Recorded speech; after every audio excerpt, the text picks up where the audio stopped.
Hello everyone. Today I'm going to talk on a topic that most of the millennials across the world experience on a day-to-day basis, and that is fear of missing out, commonly known as FOMO.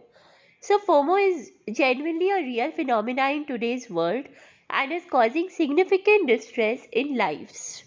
Yes, it is a feeling or perception that others are having more fun, living a better life, or experiencing better things than us.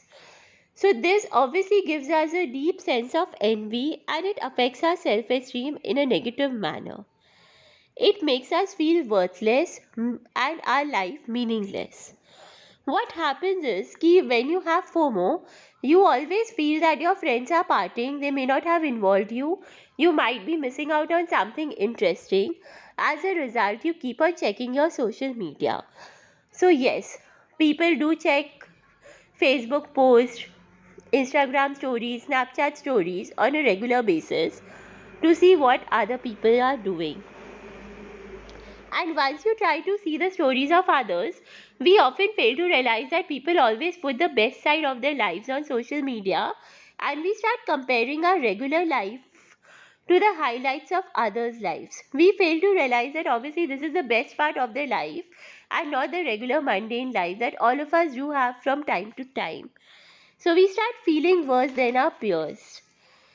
Usually, it has been seen that FOMO leads to increased feeling of unhappiness, sense of dissatisfaction, meaninglessness, insecurity, a sense of being left out, and of course, increased irritability.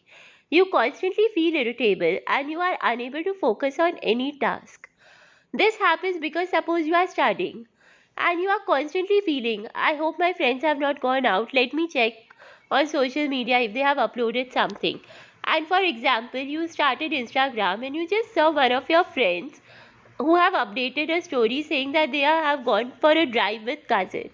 You immediately start feeling bad. You start feeling miserable about being at home whereas others are enjoying. This is what FOMO is all about. So, yes, now comes the question how to deal with it. So, I'm going to share with you very simple tips that might help us and something that we all have to inculcate on a day to day basis. Firstly, limit the use of social media. Yes, that is very important. Just ensure that you check your Facebook, Instagram, whichever apps you have on your phone once in a day. Fix a time, but it should be once or twice and not more than that. Secondly, we have to understand the difference between real and virtual world. As I already said, whenever you are uploading a story or you are putting a post, even if we say take ourselves, we obviously take 10 pictures of a particular moment and we put the best one. At times, we also fake candid moments just to make our accounts look better. Yes, when we all do it, we have to realize the other person is doing the same. So there is no point of feeling bad or jealous. It's just one side of their life and not their entire life. Remember one thing, even if you write your biography, no matter how detailed it is, it will not have every aspect of your life. So, how an Instagram or a Facebook handle of someone can show their life perfectly. Secondly, change your focus. Yes, instead of looking at the negative aspects of your life and positive aspects of others' life, what we need to do is we have to consciously look on the positive things we are doing. And we can do it conveniently by keeping a personal journal for our best memories. Yes, it is not possible to upload all our personal memories.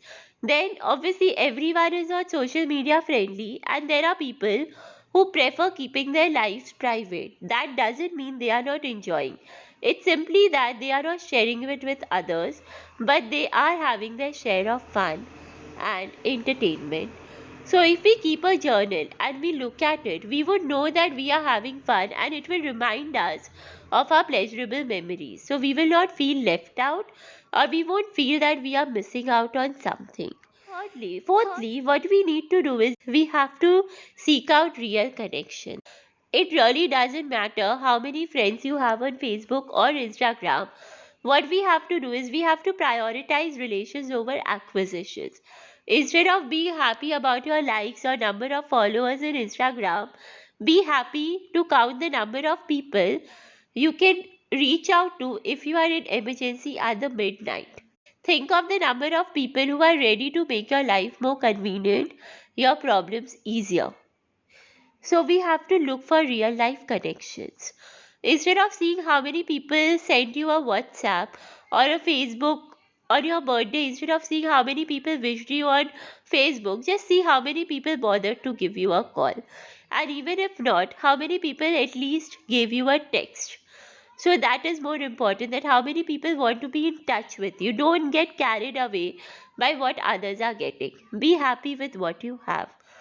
Focus on gratitude. We need to be thankful about what we have in our life. We just have to remember the grass is always greener on the other side, and we always find others' lives better than ours, but it's not the case. What we need to do at night, we have to write 2 to 3 things we are thankful, or maybe 2 to 3 good things that we did in the day, so we feel productive about it and we do not get upset. Next point is be willing to not have it all. Yes, remember that it's not possible for one person to have all the privileges, and it's not possible for us to get all the permissions. Maybe if your family has denied you an outing, they might be giving you something else that your friends don't have. So don't compare yourself to others, and don't keep on complaining about the fact that friends are going out, I'm at home. Maybe your parents have a reason. Try to understand that. Next point is slow down with your needs. Remember that we don't get everything magically and instantly. We have to wait for our needs to be met. In the due time, we obviously get what we want, but we have to be patient for it. Lastly, we have to be mindful. Yes, that's important. Mindful to the activities you are doing so you don't get distracted. Do one thing at a time. See, I will give you an example. In FOMO, what happens? Suppose your friends have gone out and you had your cousins at home, so you decided not to go, or maybe your family members told you not to go. So you are at home playing board game with your family members. But instead of focusing on the game, you are constantly checking your phone to see what stories your friends are uploading and what you are missing out on. So over here, I would like to tell you that you would be at loss because your friends are enjoying there, your cousins are enjoying the board game. It's only you who is not enjoying either of it. So instead of focusing on the party which is happening, something that you have already missed and you are not going to get it, it doesn't make sense. Rather focus on the game and enjoy it. You will have better times. So, yes, the best way to overcome FOMO is focus on your positives, start counting your blessings, and most importantly, find meaning in your life. Enjoy the things that you are doing rather than cribbing about things you don't have. And I think we will be able to have a better and meaningful life. Thank you. If you have any more queries, please feel free to reach me anytime.